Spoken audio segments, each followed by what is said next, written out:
Welcome home to USA Global TV and Radio, a place where dreams take flight, with authentic storytelling, diverse perspectives and meaningful conversations, where global stories unite and bridges are built beyond all borders. Discover world-class education, entertainment, hope and inspiration. Together, we're building bridges worldwide.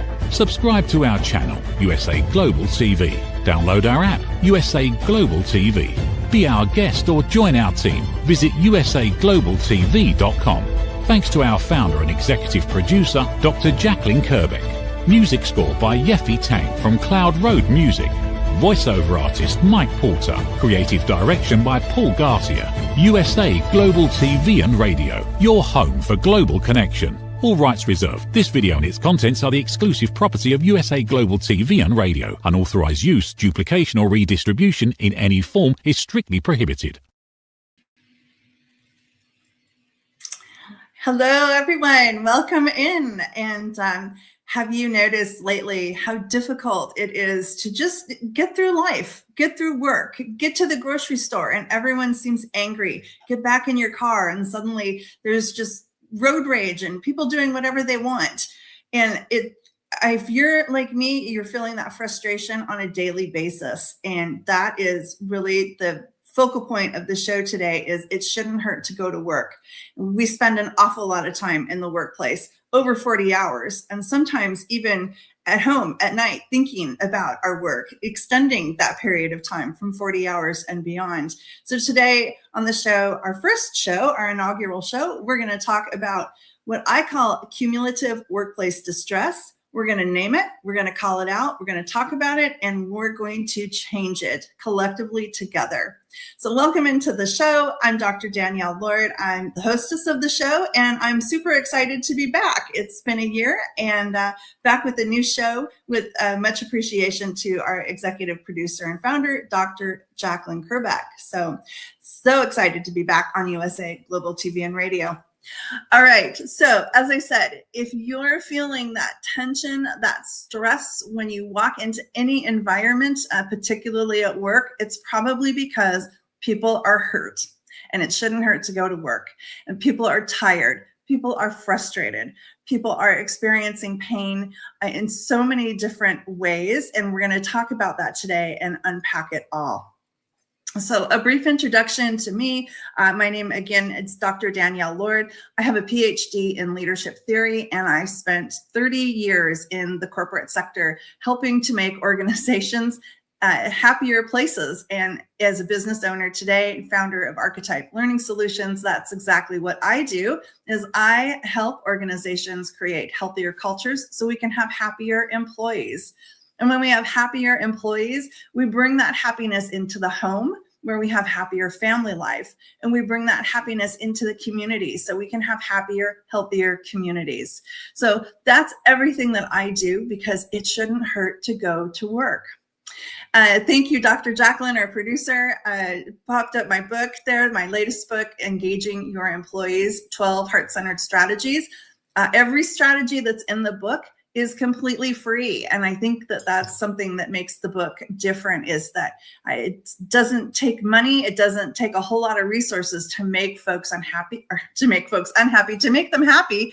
It's simple connection through engagement, through quality daily interactions.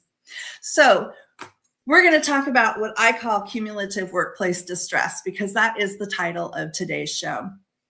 And that term emerged last year, late 2024, when I was engaged with some friends, two physicians, and we were doing continued research into physician leadership fatigue. And it was, which one do we pick? Burnout, PTSD, compassion fatigue, moral injury?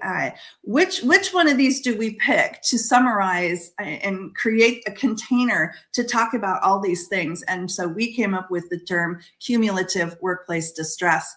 And what I like about the title, or the term cumulative workplace distress, as an umbrella term that describes all of those things, including role stress and surface acting that we have added to that definition, is that it identifies the system as the problem. And that system is the organization that we're working in. Years and years of broken ideas, flawed mental models, outdated approaches to how we work, rather than making burnout about the employee. So every time we point the finger at an employee and say, well, you're just burned out, or you're just having a bad day, or you're just experiencing compassion fatigue, we make it about the employee. We point the finger at them and we say, you're not good enough, you're not strong enough, you're not resilient enough, rather than holding up the mirror, pointing the finger back at ourselves and asking the tough question, are we as leaders the ones that are creating the container and the space for all of this unhappiness to exist? And I would say, yes, based on my 34 years of doing this work, that's exactly where the problem is stemming from. And to make matters worse, as we were going through the research data with the physicians that we had in our latest study of understanding physician leadership fatigue, what stood out was the hubris among the executive leaders. It was almost as though they were flippant in how they responded to the pain. They didn't care. They laughed at people. They mocked individuals. And that, to me, signifies that there is a really deep problem and challenge within our organizations. And all of that is creating the pain, the frustration, the stress, the distress, the trauma that we're experiencing in the workplace. And I have talked about, and I continue to talk about, level 2 trauma. Level 2 trauma is different than what we normally associate with trauma or a traumatic event, an experience of building collapse, a fire, an accident, industrial accident. Level 2 trauma is the pervasive interpersonal, mental and emotional attacks that we feel sometimes on a daily basis in organizations. I think the biggest hoodwink we've ever collectively experienced is this idea of sticks and stones may break my bones, but words may never harm me. I think we've all known for a long time that that's not necessarily the case. The words, the personal attacks can be very, very damaging to us. And I think many of us, that's what we're experiencing right now. So with that, I am very excited today. I don't have a guest on this first show, but I am super excited to bring on Dr. Jacalyn Kerbeck, who's the executive producer, into the conversation, because I think, Dr. Jacalyn, with your experience as the listening mentor and your show of Elevated Listening, you're the perfect person to have as part of this conversation, because I think a lot of this hurt and this pain and this cumulative workplace distress that most people are experiencing is the simple fact that we are not heard. We are not listened to. And listening is so much more than just words. It shows up in our body language. It shows up in changes in our personality. They call that the shadow side. It shows up in how we show up at work. One day we're happy, the next day we're not. So listening is much bigger than just the words. But what's your experience been with that? And how would you respond to that, Dr. Jacalyn?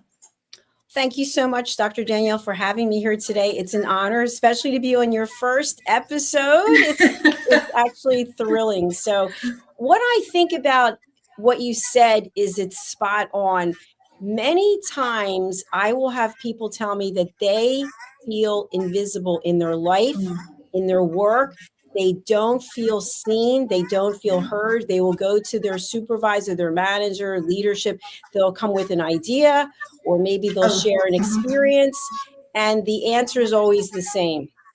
That's not in your area. Why are you bringing this to me? Or we don't have time for this, or get back to what it is you're supposed to be doing. Or maybe they actually listen and nothing happens as a result of it.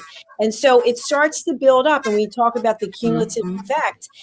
It builds up higher and higher. What happens is we put up a bigger and deeper wall.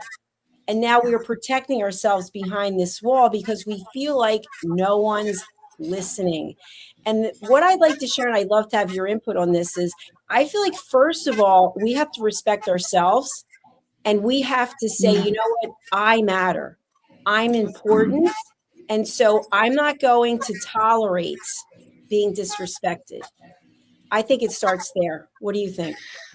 I completely agree. And I would add to that, after years and years and years of experiencing this, though, the exact things that you have talked about, how does that erode our own ability to have self-respect? If we have had that taken away, stripped away from us daily, bit by bit, it's almost like, death by 1,000 cuts, right? It's just one more small micro injury after another. And how can we, when we exist in that state of trauma, that state of stress, that emotional hijack, how can we have enough self-respect to stand up for ourselves, especially when we know we have lots of bills, and that fear of, boy, if I stand up and say something, am I going to be on the chopping block next? But it absolutely starts there, 100%.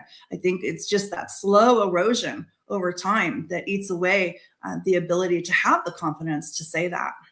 And that's, again, that hubris that I was referring to with the research that we did, where it's just like, we don't care. Humans, employees have just become expendable. It feels like maybe they always have been. Maybe we're just experiencing it more now. Well, I think one of the things that comes to light for me is, in my experience since the last year, is I have been interviewing people, and what comes up over and over again is about the money. It's capitalism. Mm-hmm. It's about the bottom line. And so when it's always about the bottom line, it's not about the people. Mm-hmm. And we have to say to ourselves, okay, what is our role and what is our legacy that we're going to leave? So when we observe this type of behavior, do we raise our hand? Do we do anything about it? And when it's happening to us, what I will say to people is, as hard as it sounds, find a way to separate the emotion and find a solution. And the solution may be, this is not the place for me. Let me start to develop a plan. Doesn't mean you have to share it with everyone, go to your superior, but start to put a plan in place so that you can leave. Or you can choose to stay and call it out for what it is, and then see what happens from there. That the old whistleblowing, so to speak, and then that might not be a pleasant road. But that's what I found is, how can we separate the emotion and look for a solution? Yeah, and I'm so glad that you mentioned solutions, because I hope as we have conversations throughout the hopefully years of having this conversation around it shouldn't hurt to go to work, we not only can share stories so that people can begin to create a space or a container for empathy, but we can also say, what are some solutions? And I like the solution that you put forward is, what's a plan? And, interestingly enough, from the research that we did last year, that was one of the questions that a lot of physicians were asking is, what's my exit strategy around this? And I think that is an indicator that, again, the system, the organizations are very broken when we have everyone running around saying, what's my plan to get out of here? And I heard the same things, Dr. Jacalyn, sitting around the table with executives, going through the engagement reports, the Gallup, oftentimes Gallup, or there's lots of other engagement surveys that organizations use to measure the discretionary effort, is how we define engagement. And they would look at the comments and they would literally pick things out, and they would say, oh, I just want to feel respected at work. I want to be heard. I want to be valued. Written comments that were given in good faith by employees, only to have the executive leadership team sit around the table and mock them. It was horrifyingly sad to be at that table and then walk out of the room from them and think, how can I trust them? How can I trust them when I know this is what they're saying about their employees? And then going back out into the hallways of the organization and, giving someone a high five. It was horrifying to me. And it's a real problem. It's a real challenge. I don't know what to do about that. I think that's going to take a larger collective conversation to say, how do we fix this? How do we right this ship? But I think you're right. I think it all comes back to the bottom line of maybe the money that they're making, the money they're bringing in personally and not wanting to lose that, the money that the organization is bringing in. But it's a very big problem. And I'm sorry that you had to go through that. I was feeling uncomfortable as you were talking about it because you're witness to something and you can't unhear or unsee what you now know. And it's kind of like, well, what am I supposed to do with that information? I was sharing some information about a mine, MINE, that had collapsed and a number of people who had been killed and the impact on their families and the community. And the person I was speaking to said, well, it's a good thing that you're not the CEO of that company. And I said, what do you mean by that? And the person said, no one cares about those lives. It's the fact that the mine is closed and that the company is not able to. And I thought, what? Wow. What? That is shocking to me. And I said, well, I'm a peace ambassador and a humanitarian. And the person said, well, make sure you don't ever go into corporate because you wouldn't make it. And that really had a profound effect on me because how do we go from we're watching the stock market, right, which relates to real companies where real people work. And the bottom line is about how the stock's performing so people's portfolios can get thicker or not. To the people who are running the business, the people on the front line who are the brand ambassadors of the business and how they feel and how they're being treated. Yeah. It's rough. And what are the solutions? Aside from saying, this is what I say, we've got to start calling this out. We've got to name it something bigger than just pointing the finger back at the employee and saying, well, it's a you problem. And in fact, at the same hospital where I worked at the time, I was having a conversation with the CEO, and I remember him saying very explicitly, if our team members are burnt out, it's on them, not me. Right back to the same thing that you were hearing and some of the same things that you reported on. And then we wonder why there's so much pain in our communities and our families and our organizations. But it's definitely a challenge. I think one thing, as I think about it from being a political science major, there is a hypothesis in political science and sociology that is called the J curve. And the J curve postulates that at some point, everyone will become so collectively frustrated and with the changing expectations that there will be a collective movement. And that's what I hope will happen at some point within our organizations. We can't spend this much time in pain and frustration. So again, hopefully we'll be able to take back some agency at some point when enough employees say we've had enough, because it shouldn't hurt to go to work. While we're talking about engagement, I want to share some of the engagement scores from the 2026 Gallup Global Workforce Survey. Lowest scores since 2020, and we all know what happened in 2020, but only 20% of the global workforce is currently engaged. So that means that only 2 out of 10 employees are actively committed to your organization. And if you're that concerned about the bottom line as a business owner, this should concern you. And we can do both. These two things do not have to be mutually exclusive, but for many years, that's exactly how we've treated them. I think an even worse statistic, tough to say those two things together, 49% of the global workforce says that they are struggling or even suffering. That is 49%. Let's just round it up. What's 1 percentage point? 50% of our employees worldwide struggling or suffering. In the United States and Canada, employees report daily that they are stressed, angry, sad, and lonely. And that number ranges from 20 to 50% as well. So there are clearly some challenges within our organizations and our corporate sector. Dr. Jacalyn, I'll invite you back into the conversation as a listening mentor and humanitarian and peace ambassador. What struck you about those numbers? I have a background in employee engagement. I sold loyalty programs for years. And so I'd like to say I'm shocked by the information, but I'm actually not, because in interviewing as many interviews as we do, people are typically so distraught, they end up, I hate to say this, taking their lives, or they leave corporate and start something on their own. So people can go, multiple ways. but those numbers are alarming. Very much. I agree. And fun, you mentioned we were talking about, taking back our own agency. What do we do? What's our exit strategy? Going into business is certainly one of them. And I think 5 years now on my own, there's no way I could go back into the corporate sector, just knowing what I know, even, 6 months into it. And I remember, because I had been laid off, that's how I ended up starting my own business, starting Archetype.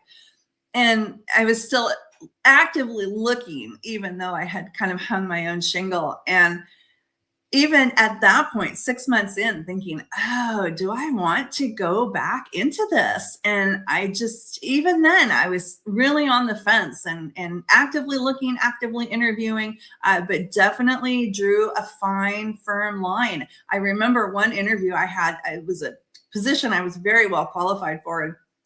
Great interview, great conversation. And at the end of the interview, she said, well, we have 5 minutes left. Sell yourself.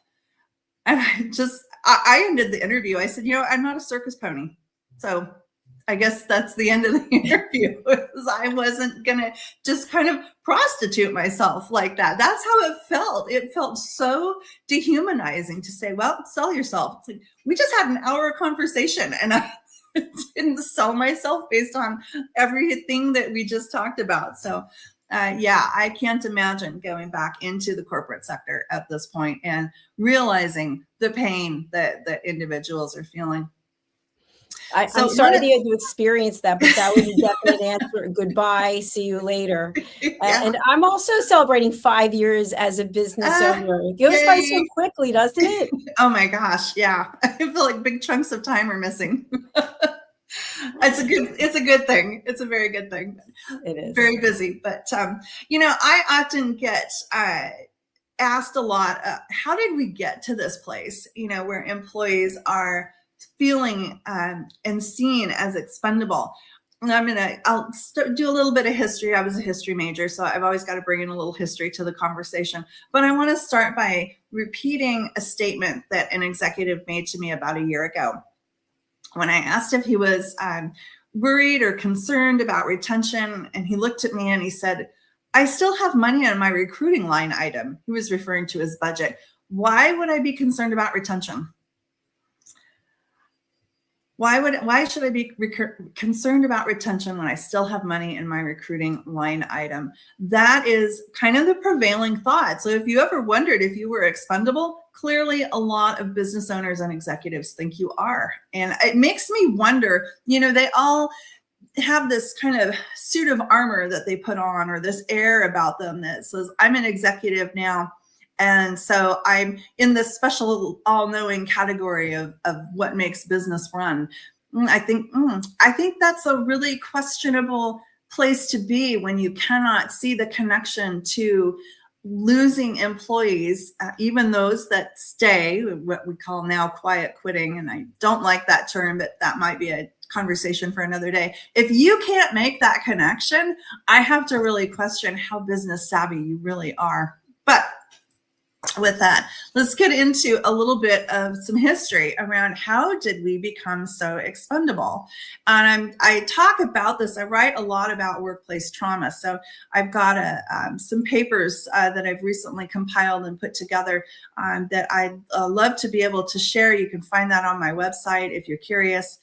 But let's talk a little bit about 1,000-year-old history that is a part of who we are. We know, we're beginning to realize that some collective pieces of us kind of stay within our DNA through trauma. And a lot of that messaging gets encoded and passed down through our DNA. So let's look back at 1,000 years ago, where we had the first organization, as I call it. This is all in my humble opinion here, but the first organizations were the feudal manor. And on the feudal manor, you had 3 classes of people. You had the family of the feudal lord. You had those that oversaw the work, which was generally some type of knights or those that were more in service to the manor. And then you had the rest of the individuals who were the serfs. The serfs were often given a small plot of land.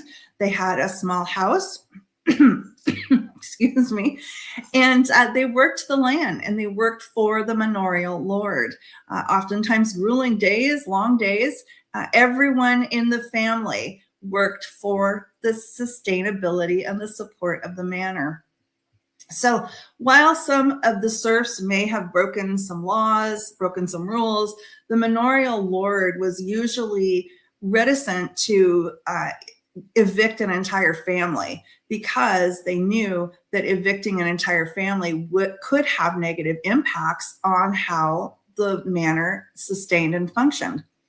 So that's kind of our first initial experience with folks in the workplace, but at least they knew that if we eject or evict an entire family, that's going to have some operational consequences.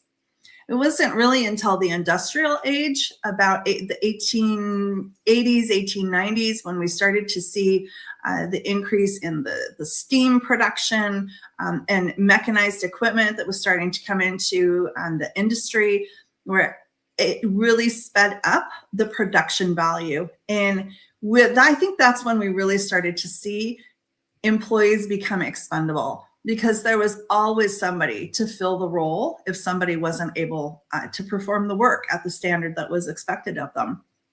So with that, saw the introduction of Taylorism from Frederick Taylor. He was an efficiency expert. His belief was that every task an employee does can be managed and documented down to the second. And we saw that work come into play about the same time, where every single task was documented, every employee was measured as to how efficient they were.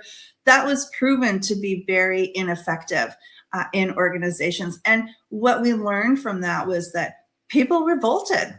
So people have stood up in the past and said, we are not going to be treated this way. And Taylorism gave us some good things that came out of it. But at the end of the day, employees said, no, we're not doing this. We're not going to be treated like this. We saw the introduction of scientific management, which again is very task-oriented, very productivity-oriented. It is unfortunately what most of the consulting firms base their work on, is the scientific management approach. So if you've ever worked with a big consulting firm, Booz Allen, McKinsey, Deloitte, they're all using the scientific management approach, which is all about the task. There's no relationship in there. There's no connection in there. And I think that's what we're seeing a lot of today, is that lack of connection through the use of productivity and tasks. And because if the consulting firms are suggesting it and businesses are making a lot of money using their approach, why wouldn't that be the right way to go? So I think we're seeing a lot of that pain that's coming out of that approach of make it all about the productivity. And followed with that, we've had 40 years of downsizing and right-sizing and flattening the organization. So we've had additional pain that's come with that, where we've seen employees become product of a RIF, reduction in force. We've seen large swaths of the organization just completely eradicated, all in the name, again, of what Dr. Jacalyn mentioned, the bottom line and the profit sector. And that's been a lot of pain that's been involved with that, a lot of survivor guilt. There's trauma again, there's more work. Usually there's not another person that's brought in to do the work. And so the individuals are left with, now I have to take on more and more tasks, and there's a greater expectation. And if I don't, am I going to be on the chopping block next? So we really have had a long time, a long history of this is how organizations run. But what if we shifted that mindset to, what if our organizations were based on relationships and human connections and trust, and the happiness that's generated from the real human deep connections that we get? How much more productive and effective would we be if we based our entire new paradigm on that model? So with that little history lesson there, I've always got to get my history in. I'll ask Dr. Jacalyn, what anything that stood out there in that kind of history of our organizations based on your world and where you work in the corporate sector and as an elevated listener? Well, thank you for the question. I want to go back to something that you said earlier about money in the pocket and the fact that retention isn't important. And I used to know the number. I don't have it today, but how much money it actually costs to onboard someone. Mm-hmm. And then thinking of the person as having a shelf life, they're not even a human. Yeah. Well, we can replace Wow. them. Yeah. Yeah. We can replace them. And the interesting thing is, Dr. Danielle, I know at 63, when I was coming up through corporate in my career, it was kind of like it was a cradle to grave with AT&T. I thought I'd stay there forever. And with the younger generations, it's almost like, well, I'll be there for 2 years because I'm never going to go anywhere. I'll get the money and then I'll run. So I think with the history lesson, it's about acknowledging what's happened. And then to your point, looking at, well, what works and what doesn't work. And one thing that has always worked since the beginning of time is building relationships. Yes. And the relationships are what matters. And when you have the relationships, other things will come. But if you have an organization of people who are literally scared, suffering from anxiety, depression, just punching a clock, can barely function. I had the opportunity to overhear a conversation, which you don't like to, but 3 women who were in their late 30s, who are all on 3 different kinds of drugs for ADHD, anxiety, depression. And I happened to say, I inserted myself in the conversation, and I said how sorry I was to actually have to overhear this. But what was the main issue? Do they know what is the cause of what's going on? And one of the people said, I am terrified to lose my job. And so I just will take medication so I don't have to feel, and I'm just like a zombie. Yeah. Isn't that horrifying? That's pain at work. That's it right there. Pain at work. Wow. How incredibly sad. Yeah. And then how does that trickle into home life and community and all those other places that we mentioned earlier? Wow. How unfortunate. And yet that's 3 people. How many other people out there are in this same place of suffering? Yeah. That's right. That's it. And there are 3 people who were at a fitness community, by the way, working out. So they're taking care of their health. And the one happened to mention that the medication the person's on isn't working and they need something stronger. So what I want people to think about is you have to get to the root cause. You can have a Band-Aid and you can put a Band-Aid on something. You could take a pill, you can numb yourself.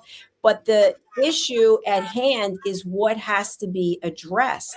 So Dr. Danielle, I think one of the important points is, let's say you are unhappy. You're aware of it. You know exactly what the reason is. And at the same time, you've got mouths to feed. Maybe you have a new child at home. Maybe you're the only one who's earning an income. What do? You can't just say, you know what, I'm out. So you come up with a plan, but maybe the plan is a 6, it's a 9 month, it's a year. What do you do in the interim? Yeah, that's a really great question. And I think that that's what I love about the strategies in my book, Engaging Your Employees, is because it doesn't require a manager to make you happy. It requires, or I shouldn't say it requires, it encourages everyone to get involved in creating happiness and creating a healthy culture. So if there's one thing I would say that anyone can do today is utilize the daily dose. And the daily dose is a combination of neurochemicals that create a sense of happiness and well-being within ourself. And the daily dose stands for dopamine, oxytocin, serotonin, and endorphins. So any way that we can find to celebrate small wins, even as small as they are, put together a project timeline. And every time you hit a milestone within that project, celebrate it, even if it's a year out. Find ways to recognize each other, thank each other, support each other. And actually, whenever you do that, you're getting serotonin and endorphins as well. So it's a reciprocal engagement activity, and anyone can do it. It doesn't require your manager. to do this. So that's what I would suggest, is find ways to increase the dopamine. And it's not doing this, scrolling on your cell phone. That's a short-term dopamine. And what we want is longer-term, longer sustaining dopamine. So looking at a larger goal for yourself, and then accomplishing and celebrating those milestones when you're accomplishing, and then really having something to accomplish or to celebrate once you hit that goal. Good dopamine, long-term sustained dopamine can last weeks, even months. So find those things to celebrate, and celebrate them with each other and encourage each other, because again, you might not be getting this from your management, from your executive folks. So we've got to support each other in this. And that does not happen through a chemical. That's oxycodone, and we want oxytocin, not oxycodone. So that would be my suggestion. I've got other strategies in the books. And in fact, I have a sequel to the book coming out, hopefully this year, which is, I don't have the title in front of me, Building Beyond Engagement, I think is the working title right now. And that's going to be a book for leaders to say, how do we move past this? How do we call this out? It is cumulative workplace distress. We're going to name it, we're going to call it out, and we're all going to collectively shift this. So that would be my suggestion. And I think we are at about time. And so I want to make sure I can introduce my guest next month. Our show will be July 3rd. And my guest is Glenda Benavides. And we're going to be talking about reclaiming it, soul on fire. So I want to thank Dr. Jacalyn for being a great partner in the conversation today. And thank everyone for watching. And we'll see you next month with Glenda Benavides. Until then, name it, change it, take control of it, give yourself and others the daily dose. Thanks. See you soon. How much of your value have you been giving? How much of your value have you been giving away? Saying yes when the answer should have been no, lowering your price to secure the opportunity, giving more while receiving less. Over time, it adds up. Until one moment brings clarity, you've been giving away your value. This is not about working harder. This is not about doing more. It's about boundaries. It's about pricing. It's about respect. From Dr. Jacalyn Kerbeck comes a direct and necessary message. Stop over-delivering. Stop underpricing your expertise. Stop negotiating against yourself. Because when you recognize your value, everything changes. Stop giving away your value. Boundaries, pricing, and the business of respect. Available now wherever fine books are sold and on Amazon. A film by USA Global TV and Radio. Executive producer Dr. Jacalyn Kerbeck.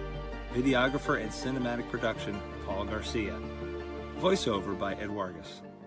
Stop giving it away. Start owning it. People are searching for experts every day. Are they finding you, or are they finding someone else? Every day, professionals are building authority through media.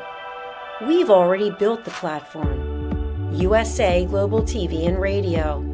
Over 14,000 shows streamed to over 60 countries. This isn't about becoming famous. It's about leverage, visibility, credibility, opportunity. One interview, one conversation, one show, repurposed into content, connection, and business growth. Most people assume hosting a TV show requires a studio, a production team, and a massive budget.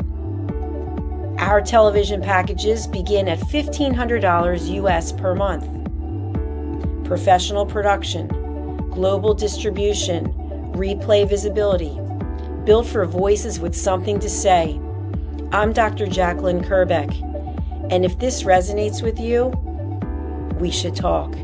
USA Global TV and Radio, all rights reserved. Contact us at info@usaglobaltv.com. Thank you, viewers and listeners of USA Global TV and Radio, for joining us today. We're honoured to have your time and attention as part of our global community. At USA Global TV and Radio, we believe in the power of authentic conversations, meaningful connections, and creating a world of possibilities together. Want to be part of something bigger? Join our team of elevated listeners at usaglobaltv.com, a space where your voice matters and your ability to listen transforms relationships. Stay connected with us across all our platforms for thought-provoking discussions, expert insights, and empowering stories. Subscribe to our channels at youtube.com/c/USA Global TV. Follow us on social media and explore the endless opportunities we're creating for growth, learning, and inspiration. Together, we're not just broadcasting, we're building bridges and changing lives one conversation at a time. For inquiries, contact us at info@usaglobaltv.com. Produced by Executive Producer and Director Dr. Jacalyn Kerbeck. Voiceover by Mike Porter. Creative direction by Paul Garcia. All rights reserved. Visit usaglobaltv.com to view our full terms and conditions.